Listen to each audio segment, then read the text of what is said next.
पहले ध्वनि, शब्द, ध्वनि से वाइब्रेशन, वाइब्रेशन से एनर्जी, एनर्जी आई तो लहरों के रूप में, वाइब्रेशन होते होते लहर बनी, लहरों से एनर्जी पैदा हुई, उस एनर्जी से फिर चीजें जुड़ते जुड़ते इस धरती पर चीजें बनी, मनुष्य आया और उसके बाद सृष्टि का संचालन शुरू हो गया। लेकिन समझने वाली बात है कि वह ध्वनि तब से लेकर आज भी उसी तरह गूंज रही है, वही वाइब्रेट करती है, समुद्र में लहरों को वही चला रही है, हवाओं को वही गतिमान करती है। वो इतने नियम से चलती है कि उसी के नियम के अनुसार सूरज समय पर उगता है, समय पर अस्त होता है, चांद सितारों में चमक है, और ऊपर से लेकर नीचे तक सब में आकर्षण शक्ति है। चंद्रमा अपनी तरफ खींच रहा है पृथ्वी को, पृथ्वी अपनी तरफ खींच रही है, गुरुत्वाकर्षण पृथ्वी में भी है, चंद्रमा में भी है। बीच का एक बिंदु है जहां दोनों आकर टकराते हैं, वहां जहां टकराते हैं वहीं से उनका बल बना हुआ है, एक दूसरे को अपनी तरफ खींचते हुए बैलेंस बना हुआ है। धरती अपनी जगह है, चंद्रमा अपनी जगह है, लेकिन उसके बाद भी घूम रहे हैं, और घूम भी ऐसे रहे हैं कि पृथ्वी सूरज के चारों तरफ और पृथ्वी के चारों तरफ चंद्रमा, आकर्षण शक्ति भी है। और घुमा कौन रहा है? वो जो ओंकार नाद गूंज रहा है, बस उससे वाइब्रेशन आ रही है। कहते हैं अगर उस परमात्मा से मिलना चाहते हो तो आप भी अपने अंदर वही ध्वनि गुंजाना शुरू कर दो और प्रकृति की लय में लय मिलाना शुरू कर दो, इस संगीत के साथ अपनी तान मिलाना शुरू कर दो। जब आप लय में लय मिलाओगे तो तुम्हारे अंदर आनंद पैदा होगा, और इस लय के नाद के अंतिम सिरे में चले जाओ जहां से ये आ रहा है कि वो है परब्रह्म परमेश्वर। जब तुम उससे जुड़ जाओगे तो तुम्हें ध्यान लगना, समाधि लगना शुरू हो जाएगा।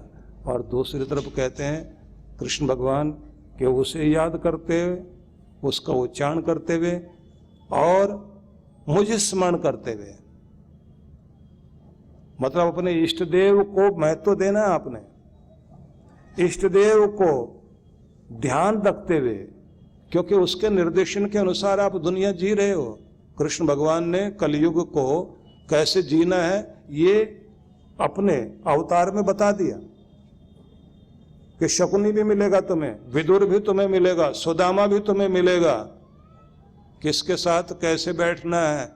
और बड़े भी मिलेंगे, छोटे भी मिलेंगे, अभिमन्यु भी सामने होगा, भीष्म भी बड़ा होगा सामने होगा, और दादाजी से कैसे मिलना है, और जीव जंतु भी होंगे, उनके साथ कैसे मिलना है। तो कृष्ण भगवान जीव जंतुओं के प्रति कितने प्रेम से भरे हुए हैं। गौवें चराई, और जब रथ हाँका तो घोड़ों को प्यार किया, और जब विदुर के घर गए तो इतने सरल बन गए कि जैसे इनसे ज्यादा भोला दुनिया में है ही नहीं। और जब शकुनी के सामने पहुंचे तो शकुनी कहता है मुझे किसी से डर नहीं लगता, एक यही है, ये गड़बड़ करता है, इसको नहीं आना चाहिए, तुम इसे दूर रखना, बाकी देखो मैं क्या करता हूं। चालाक समझता है इनसे बढ़कर चालाक कोई नहीं, और भोला कहता है इनसे बढ़कर भोला कोई नहीं है। बच्चा कहता है इनसे बढ़कर कोई मेरा अपना नहीं, और बड़े कहते हैं समझदार जिनके साथ सलाह की जा सकती वो तो यही है। और द्रौपदी कहती है सखा कोई अगर हो दुनिया में तो कृष्ण जैसा हो। और कुंती क्या कहती है? कृष्ण हमको मत छोड़ना, क्योंकि तुम हमें छोड़ देते हो तो फिर हम कहीं के नहीं रहते। भगवान ने कह दिया कि तुम्हारे सुख के दिन आ गए, मेरी जिम्मेदारी पूरी हो गई। कुंती क्या कहती है? अब आप जा रहे हो?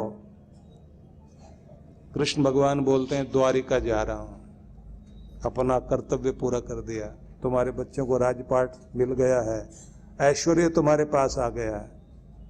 कुंती कहती है तो फिर हमें एक काम करना, आप आशीर्वाद दो और हमारे लिए एक चीज दे दीजिए, दुख। क्यों? कुंती बुआ कृष्ण भगवान को कह रही हमारी झोली में दुख डाल दीजिए, क्योंकि सुख में तो आप छोड़ के चले जाते हो, दुख में तो साथ रहोगे, इसलिए हम तो आपको अपने साथ रखना चाहते हैं। और उधर भीम युधिष्ठिर सामने आ गए। अब जा रहे हैं कृष्ण? कहाँ जा रहे हैं? अच्छा, आपने अर्जुन को तो गीता सुनाई, हमको क्यों नहीं सुनाई? एक गीता हमारे लिए भी कहो। तब भगवान कृष्ण ने अनुगीता उनके लिए भी कह दी, एक गीता उनके लिए भी कह दी। उसी गीता में वो भी आता है जो आप लोगों ने वो कहानी सुनी भी है कि कृष्ण भगवान सबको अलग अलग दिशाओं में भेजते हैं और कहते हैं जाओ दुनिया देख करके आओ, और जो कुछ खास विचित्र दिखाई दे वो आकर के बताओ। सब जगह ये सब लोग गए। उत्तर में गए हैं युधिष्ठिर, दक्षिण में गए हैं सहदेव, अलग अलग दिशा में गए ना। सबका सार बता देता हूं, क्योंकि कहानी कहने बैठ गए तो फिर ये असली विषय रह जाएगा। जब वो लौट कर आते हैं तो क्या बताते हैं? भीम ने कहा मैं जिधर गया था वहां मुझे तो बहुत विचित्र चीज दिखाई। कहाँ गए थे? पूरब दिशा में गए थे, तो वहां जाकर हमने देखा एक पेड़ के नीचे 9 घड़े रखे हुए हैं और सब के सब खाली, लेकिन एक घड़ा 10वां पानी से भरा हुआ। वो घड़ा जो है सबको भर रहा है, सब पानी मांग रहे हैं और उस अकेले ने, लगता वो बराबर का ही है, लेकिन अकेले ने सब भर दिए।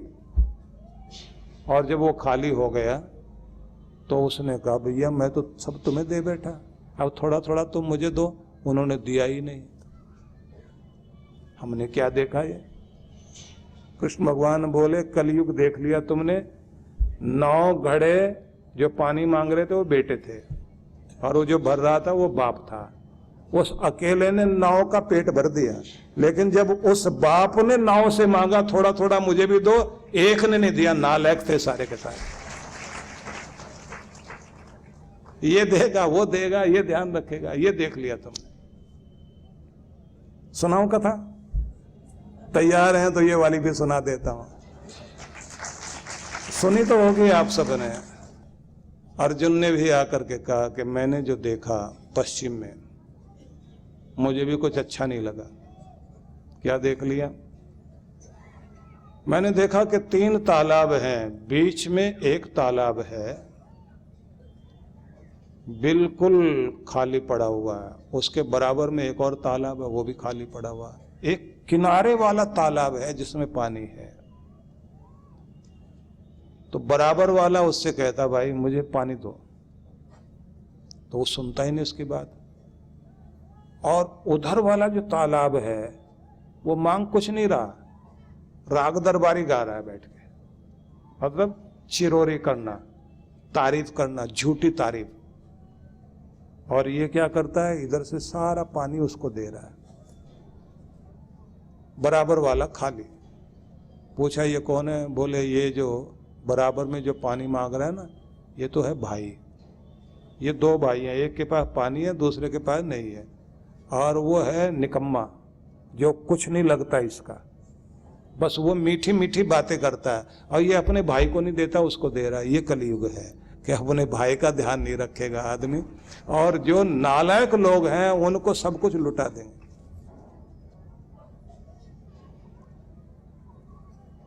नकुल सहदेव ने भी आकर बता दिया, हम भी गए थे तो हमने जो कुछ देखा वो भी बता देते हैं। बड़े बड़े मंत्र लिखे थे पंखों के ऊपर, और ऐसे ऐसे पक्षी देखे जो हंस थे लेकिन कीड़े मकोड़े खा रहे थे। तो हमें तो बहुत आश्चर्य हुआ। भगवान ने कहा कि ये ज्ञानी लोग हैं इस कलयुग के। प्रदर्शन बहुत बड़े बड़े बोर्ड लगे हुए होंगे, खाना पीना आचरण सब बिगड़ा हुआ होगा, हंस जो है मोती नहीं चुगेगा, कीड़े मकोड़े खाएगा, भगवान की तरफ नहीं जाएगा, दुनियादारी ऐश्वर्य की तरफ भटकता हुआ खुद भी भटकेगा और दुनिया को भटकाएगा।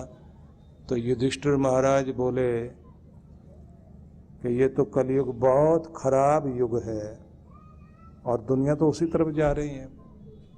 भगवान ने पूछा कि तुमने भी कुछ देखा है? बोले मैंने तो और खराब चीज देखी है। क्या देखा?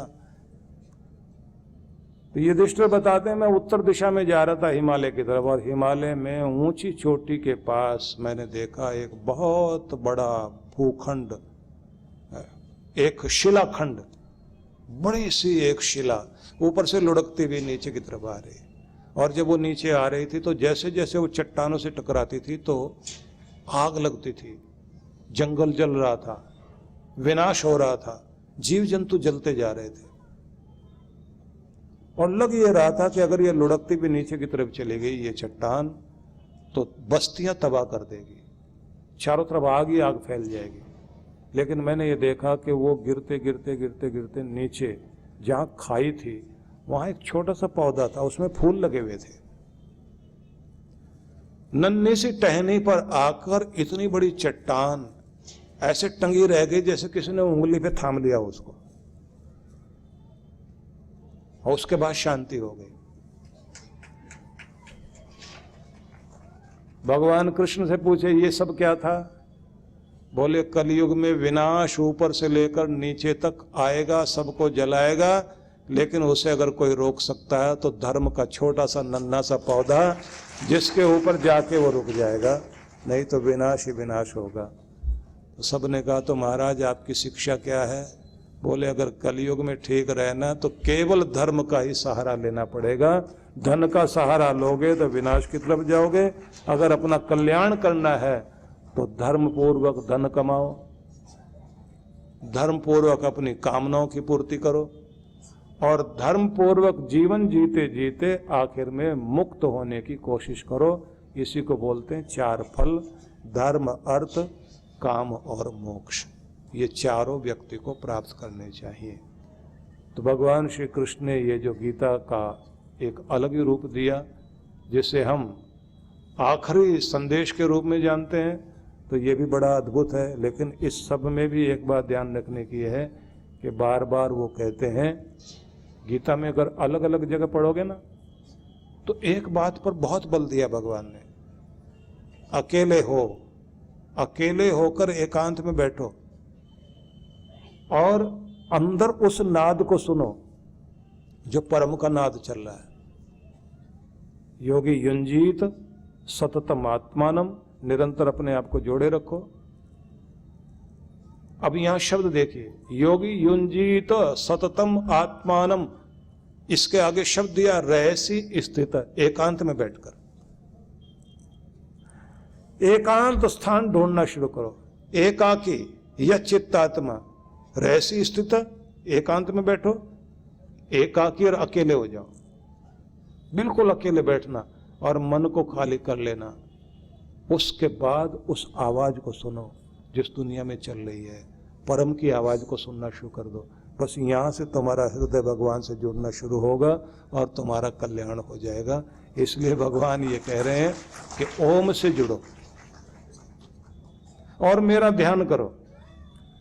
तब ऐसी स्थिति में ही आखिरी में ये सारे ग्रंथियों का भेदन करते हुए ध्यान लगा के आंखें बंद करके जब व्यक्ति को शरीर छोड़ने का समय आए तो उसका ध्यान यहाँ टिक जाए ब्रह्मरंध्र में, और ओंकार के साथ, नाद के साथ संबंध जोड़ते हुए और मेरा स्मरण करते हुए। यहाँ एक बात ध्यान रखने की है, ओंकार का नाद आपके अंदर गूंजे, लेकिन जो आपके इष्ट देव हैं उसी चित्र को, उसी स्वरूप को जीवन भर याद रखो।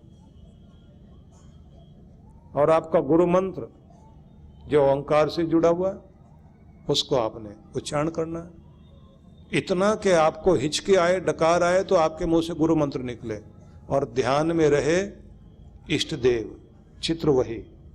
तो आखिर में क्या होगा, वो जो लाइट होती है आखिर में प्रकाश आता है आंखों के सामने। डॉक्टर रेमंड मूडी हुए ना, जिन्होंने लाइफ आफ्टर डेथ और लाइफ आफ्टर लाइफ नाम की किताबें लिखी, जिसने सैकड़ों उन लोगों के बारे में इंटरव्यू लिए जो मरकर जिंदा हुए। उनसे पूछा कि क्या देखा था आखिर में तुमने? किसी ने कहा हमने ध्वनि सुनी, किसी ने कहा लाइट देखी। तो सार में इतनी बात समझ लीजिए, उन सब का कहना था कि हमने घंटियां जैसी बजती सुनाई दी और एक लाइट दिखाई दी जो इतनी प्यारी थी, जो अपनी तरफ खींच रही थी, और उसके बाद वो लाइट उस रूप में बदल गई जिसको हम सारी जिंदगी पूजते थे। तो जिस चीज को आप सारी जिंदगी याद रखोगे आखिर में वो लाइट उसी शक्ल में बदल जाएगी तो भगवान कहते हैं मेरा ध्यान मुझे स्मरण रखते हुए और उच्चारण तुम्हारे अंदर से ओंकार का रहे, दोनों का मेल हो जाए तो ऐसा विस्फोट हो जाए कि सदगति हो जाए। आखिरी गति के लिए ये रास्ता है। अब सार मैंने समझाना है आपको, लेकिन वो तो कल बताऊंगा। अभी तो जहां तक लेकर आया हूं ना, 7 श्लोक हैं, रोज स्मरण करने हैं। ओम इत्ते एकाक्षरम ब्रह्म व्याहरण माम अनुस्मरन यह प्रयाति त्यजन देहम स याति परमाम गतिम। ये पहला श्लोक 8वें अध्याय का 13वां श्लोक। ठीक है, 8-13 याद रख लीजिए, 13 ही 13 और 8 में 8 है, तो आप इसको याद रख लेना। ठीक है ना। अगले श्लोक की तरफ जाएंगे, 11वें अध्याय का 36वां श्लोक। कल बताऊंगा, अभी तो जल्दी जल्दी चल रहे ना। पूरी कोशिश करूंगा कि आपको सातों मिल जाएं और कम से कम गीता की सुगंध तो आप तक रह जानी चाहिए।